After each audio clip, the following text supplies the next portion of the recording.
day of the week. So listen to The Jive at 5, Mondays through Friday at 5 of 5, and you too can be an educated listener. Tina in Studio B, as well as Chris Calandra, and you have a special guest with you, Chris, don't you? I did bring a very special guest. Lindy Brock, who works with me at Elliott Wealth Management, is going to join us on probably the second half of the show, and should be a good discussion. Excellent. Well, agencies allowed any information that turned out to be so false and fake out. I think it's a disgrace. And I say that, and that's something that Nazi Germany would have done and did do. I think it's a disgrace. That information that was false and fake and never happened got released to the public.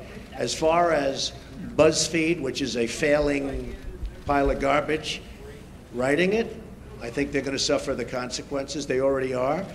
And as far as CNN going out of their way to build it up, and by the way, we just found out I was coming down. Michael Cohen is a very talented lawyer. He's a good lawyer in my firm. It was just reported that it wasn't this Michael Cohen they were talking about. So all night long, it's Michael Cohen. I said, I want to see your passport. He brings his passport to my office. I say, hey, wait a minute. He didn't leave the country. He wasn't out of the country. They had Michael Cohen of the Trump Organization was in Prague. It turned out to be a different Michael Cohen. It's a disgrace. What took place, it's a disgrace. And I think they ought to apologize to start with Michael Cohen. Sir, since you're attacking us, can you give us a question? Go ahead. No, Mr. President-elect. Go ahead. Mr. President-elect, Go ahead. Since you are attacking our news organization, can you give us a chance? Your organization You are attacking our news organization. Your organization. Can you give us a terrible. chance Let's to go. ask a question, sir? Go ahead. Sir, Quiet. Mr. President-elect. Go ahead. Can you state she's asking a question. Don't Mr. be rude. President-elect, can you give us a question? Don't be rude. You're attacking us. Can you give us a question? Don't be rude. Can you No, I'm give not us a going to give you a question? question. I'm not going to give you a question. Can you state categorically? You are fake news. Sir. Go. Chris, your reaction to that? I've been waiting for that type of leadership and treatment of the press for a long time. A little musical kind of thing. I've been waiting for a lifetime. I don't know what song that is. But yes, go ahead. I'm sorry to interrupt. Yes, how refreshing was that? Because let's just not mince words. CNN is fake news. They got it in for the guy, and instead of pussyfooting around, he gave it back to him. Am I not correct, Mr. Calandra? I love the press. I want the press to be free and tough on our leaders. They're completely unfair. Their coverage is lousy. I don't think they have professional standards like they did generations ago. And for them to be taken to task, I'm all for it. And we have a special guest in studio. Maybe you can tee that up because I'm going to ask her the same question. So, yes, you and Marty have met Lindy, who works very, very closely with me at Elliott Wealth Management. She's actually in our Florida office, but she's up for a client event that we're hosting tomorrow. And you were kind enough to invite her along with me onto the show. And this is her first radio experience. This is very exciting. So why don't you put her on the spot right away? Lindy, what do you think of that little segment I played? And Chris, I know you have to probably say it's the greatest thing ever, but your boss's comment on that, do you agree or disagree with that? You know, my first reaction was just that it just made me chuckle. To hear somebody go to the media like that, that's in that position, it's refreshing. It's been a long time coming, and I think it's way overdue. Marty, your reaction? I thought it was a little bit an oxymoron. You know, he's telling, don't be rude, don't be rude. He's built his whole, candidacy on rudeness. And so, little payback, the fact that there is an open-endedness to a, press conference to this. And this is one of the reasons why he hasn't wanted to do it, because he didn't want to confront it. No, with the backdrop of them giving fake news a despicable 860-685-7700, 685-7700.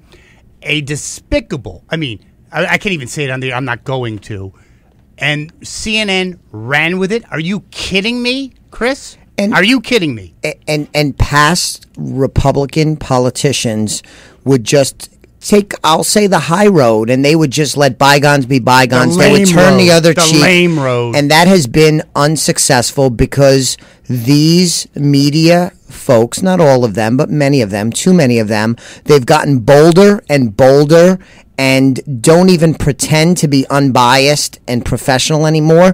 They're completely, if they're going to treat Donald Trump like he's the opposition and the enemy, I don't see any reason why he shouldn't return the favor and treat them the exact same way, and that's what he does. I actually got one better for you. If I was his strategic advisor, which I should be because I'm so underutilized in life, I would boycott Lindy, CNN. What do you think of that? I would say, you could show up to my press conference, but no one in my staff, on my staff, and when you're in this press conference, you will not be asked a question. What do you think of that? They've been going. If you watch CNN, it's 24/7. Could it be that Donald Trump's grandfather was Jack the Ripper? I mean, it's becoming a caricature of itself. What do you think? I don't know. I don't even know if it'd make a difference to him. I think you're right. So we do have a caller on the line. Caller, are you there? Yes, hi. I'm Lionel from East Hartford. Hey, Lionel. I think you were on the show before, weren't you? Yes. Great. Thanks for calling in again. What's on your mind? Well, because I got 3 words. Love it, love it, love it. Whoa, dude! Rock on. You know, it's a rock. It's a rock theme. A rock theme, and we're gonna rock on because you know something. I think the media is scared. I can't say it on the air. You know what I'm saying? It begins with an S. Lists. They are scared to death. Am I not correct, sir? Of course. I mean, they are. And this guy doesn't care. Doesn't really, do you know what's great about life? When you don't really need a job, that's when you do well. He doesn't need the job, Chris. And he's going to say, F you. You know why? You know why sometimes I call? Because, I called last time because this is the only place, this is the only station that I could get conservative news. Everything else is just liberal garbage. Yes, I agree with that, but Marty doesn't like that because, Marty, you like the liberal side of things, don't you? He's in the demographic. He's like him and 5 other people are the only ones that watch the evening news, but that's good, Marty, because they also need that read support. the paper. There you go. Another dying media. But so you didn't really dig it as our caller says. You kind of find it offensive. I didn't find it offensive. I found it humorous. I found it strange in that he's telling other people they're rude when he's built his whole career on being rude, and the fact that the rest of the press corps did not come to the aid of that one guy, and they would have said, that's a good point. Well, no. I think it's an excellent point. We're not gonna, it's an excellent point, but the thing is, the game has changed. Shut the whole thing down and said, well, you don't want to ask a question, I'm out. No, there's a new sheriff in town, and they know you want the scraps on the table. Here it is. You want to be screwing around? Then I won't do anything. Press conferences.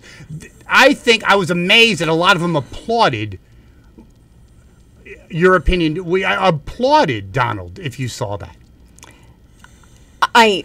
I'm probably the only one here that did not see this whole thing happen. Okay. I've heard so much about it, and with the clip that you just played, that was why I was over here sort of chuckling. Chris, were you amazed that they were applauding? No, I don't think it's. I don't think it's surprising because there's been misbehavior in the press for a long time, and when you see misbehavior and then you see somebody crack down on it, you usually feel pretty good about it. And it's not just people that are watching or listening to that, but also people in the room. They know that some of these folks that are in that room are, I would describe as dirtbags. And I'm not saying that the CNN reporter, I don't know him from a hole in the wall, but even if you hear his behavior, like yelling out and this, that, the other thing, that's as disrespectful and as rude as Donald Trump is. Because they don't think of him as the real president, caller, correct? Yep. Excuse me, one more thing. You know some other, I don't know, you guys probably might know this, but the Hartford Courant? Yeah, the paper. Yeah, Hartford Current, yeah. Yeah, I use it. Do you know something? When I change the oil sometimes, and I don't want it to drip, I use the Hartford Current. That's about where it goes. Wow, man, they're so fake. They are. Oh my God, horrible. Bizarre. They're about as relevant as, let's say, Elvis's Vegas act. It's really kind of done. But thank you so much for calling. Thank you, sir. Take care. So I want to play you another clip. I like you're the female and a very accomplished person as well in the studio. I'm going to play you a little clip that I kind of touched on last week, and it's Meryl Streep, a very oppressed person. Screaming and lamentation this weekend, and I have lost my mind sometime earlier this year, so I have to No, it was years ago, trust me. Thank you, Hollywood Foreign Press. Just to pick up on what Hugh Laurie said, you and all of us in this room really belong to the most vilified segments in American society right now. Think about it. Hollywood, foreigners, and the press. But who are we? And you know, what is Hollywood anyway? It's just a bunch of people from other places. I was born and raised and educated in the public schools of New Jersey. Viola was born in a sharecropper's cabin in South Carolina, came up in Central Falls, Rhode Island. Sarah Paulson was born in Florida, raised by a single mom in Brooklyn. Sarah Jessica Parker was one of 7 or 8 kids from Ohio. Amy Adams was born in Vicenza, Veneto, Italy. And Natalie Portman was born in Jerusalem. Where are their birth certificates?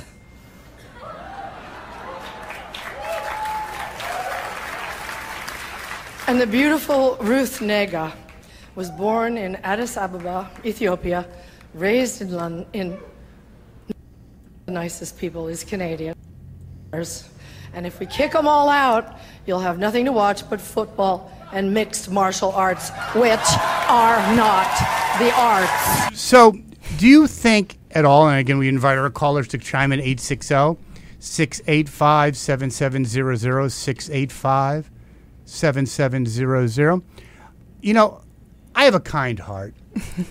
Do you have a kind heart? I don't. Well, that's because that's why you're so successful. So bad. That's why you're so successful with Chris. But does it break your heart that Meryl Streep is oppressed? It just sounds like she needs a lollipop and a Xanax. Yeah, I mean it didn't really sound like Meryl Streep. Like if you didn't describe it as Meryl Streep, right, Marty? It didn't really sound like Meryl Streep. But I guess the drama part of their careers has really come out. They are so dramatic about the turn of events. It's insane. I have to. I'm sorry. We have a caller. We're going to put him on in 2 seconds. But no, you don't know the whole struggle she's been through. No, you don't know. No, this could Tell us. This could be a great movie. It could be like Grapes of Wrath. She was born. I'm sorry, I get broken up. She was born to an executive in New Jersey, in the richest part of New Jersey. She went to an Ivy League school, and the rest is just so brutal. But don't you cry at night, Chris? The brutality she's been through. Yes, but that's why these folks they take themselves so seriously, like vilified. They make millions and millions and millions and millions of dollars doing a very specialized and I mean skilled. I'm not saying it's unskilled, but they're just divorced from the reality that the vast majority of Americans are living day in and day out. It's I'm sorry to say, crazy. Mr. Calandra, I agree with you, but I think, as always, I was right last week. I think they're going to start increasingly alienating their audience. Caller, are you there? Yes, sir, I am. I am a huge fan. I just tuned in, and I am listening. And every point that everyone's making, apart from Marty, I'm not sure how I feel about Marty. But, hey, guys, that's exactly what the world is going through. We're going through a change of the guard. Changing of the guard, baby. New sheriff in town. Yes, sir. And these people who think they have the moral authority and have the moral high ground to judge everyone and to make everything about race, about racism, it does not exist. It exists because they want it to exist. They feed on it. I mean, they've been living in this la-la land. And you know something? God. I think Hollywood is going to change over the next 10 years. I think all these entitled... this is called pseudo-intellectuals. Guess what? The train's leaving the station, dude. Man, I'm so excited. This is finally, it's like literally I was tuning through the channels and you guys came. I'm like, finally, someone who has a point of view that I have. You know, it's like you can't even speak in public because everyone will call you names because you do not have an ideology or I think that's way true. Thank you so much for the call. Appreciate it. What a great caller, and I think that's the vein of thought that Donald Trump has tapped in, that no politician for a while on either side of the aisle has really been able to tap into. That enthusiasm that caller has, where he's thinking, finally, somebody represents my views. Finally, somebody's poking back. Isn't that not why he won? I believe it is, but because they had a pent up. Everyone thought Bruce. You know what? Something I also think, that rally in Philadelphia did not help Hillary. It hurt her when they had I don't know these people, Perry, Jay-Z, and Bruce Springsteen. By the way, that gig's off the tracks. I mean, he used to be the working man. He's been living in the bubble too long himself. Please go away. It's time for the Greyhound track for you anyway. But yeah, that hurt her, because people, when you're worried about your job, and you see these people, in a cocoon talking about things like global warming. I'm saying it's an issue, but when you're about to lose your job, that's not the major issue, is it? No, there you not go, at all. Marty. It's the major issue or not? No, the issues are switching, and I'm just holding on for dear life. Yeah, well, there you go. Caller, are you there? Caller? Whoa. So, caller, it helps if you know something. I would not totally disagree with you. I think there's parts of Donald Trump that are less than kosher. And you know something? Thank you very much for calling, because I think you had a really good viewpoint. I thank you very much. Thanks a lot. Thank you, caller. So, very good segment. Have you enjoyed being on the show so far? I feel very welcome. Yeah, I like Tom was great, wasn't he? He was wonderful. And I got a free CD. And it's free CD, and I would crank it on the way home. And I believe can you believe the kind of callers we get on this show? It's pretty cool. And I think your job's pretty cool, because you work hand in hand with someone I consider a dear friend and someone I respect as a business person, Chris Calandra.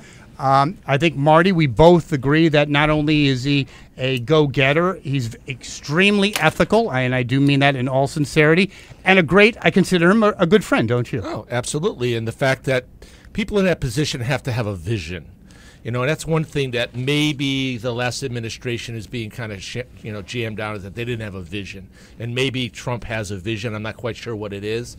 But at this point, getting back to Chris and what he provides a roadmap for people to be successful. And with their best interest, because, yes, absolutely, he wants to be successful for himself. But let's talk about it. Talk about the environment at Elliott Wealth.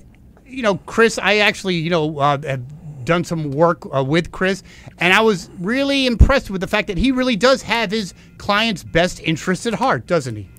He does. I mean, not only because it's required, but he does. I mean, he's very genuine about it. And I think that's why I've stayed on with him so long, is because you see that and you respect that, and that's the kind of company that you want to be with. And how is the overall environment at Elliott Wealth? I know you have two real divisions. That is one in Connecticut, the other one in Florida.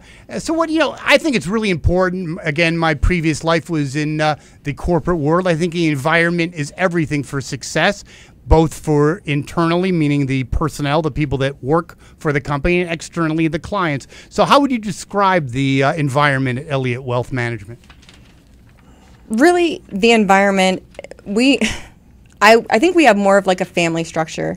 It's not like the corporate environment per se, because that's not really how we work. But we work very closely together. I